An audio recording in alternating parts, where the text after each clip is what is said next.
આજના મુખ્ય સમાચારની શરૂઆત કરીએ તો પ્રધાનમંત્રી આવાસ યોજના હેઠળ EWS આવાસ માટે ઓનલાઈન ફોર્મ ભરવાની મુદત 4 દિવસ લંબાવવામાં આવી છે।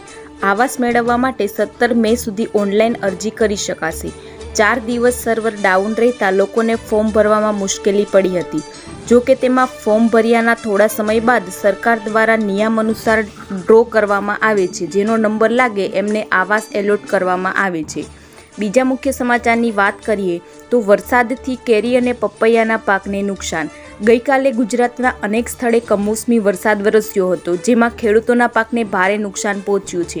ખાસ કરીને નર્મદા જિલ્લામાં વરસેલા વરસાદના કારણે પપૈયા અને કેરીને મોટા પ્રમાણમાં નુકસાન થયું છે। નર્મદામાં હજારો હેક્ટર જમીન પર કેળાની ખેતી થઈ છે। કમોસમી વરસાદના કારણે કેળાની ખેતી જમીનદોસ્ત થઈ છે। બીજી તરફ ભારે પવનના કારણે કેરીઓ પણ ખરી પડી છે। આથી ખેડૂતોને રોવાનો વારો આવ્યો છે। બીજા સમાચાર તરફ નજર કરીએ તો ગુજરાત રાજ્યના ખેડૂતોને પૂર, દુષ્કાળ અને અતિવૃષ્ટિ જેવી કુદરતી આપત્તિઓમાં રાહત આપવા ઓગસ્ટ 2020ના રોજ ગુજરાત સરકાર દ્વારા મુખ્યમંત્રી કિસાન સહાય યોજના શરૂ કરવામાં આવી છે।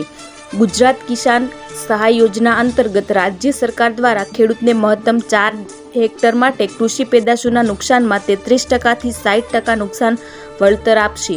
કુદરતી આફતોના કારણે થતા નુકસાનના કિસ્સામાં ખેડૂતોને 3,20,000નું વળતર આપવામાં આવશે અને 60% કરતાં વધારે નુકસાન થયું હોય તો વધુમાં વધુ 4 હેક્ટર માટે 3,25,000નું વળતર આપવામાં આવશે। બીજા સમાચારની વાત કરીએ તો રાજ્યમાં ભર ઉનાળે બરાબરનું માવઠું જામ્યું છે। તેવામાં હજુ પણ આગામી 24 કલાક માટે રાજ્યભરમાં ભારે ગાજવીજ અને પવન સાથે વરસાદની આગાહી કરવામાં આવી છે।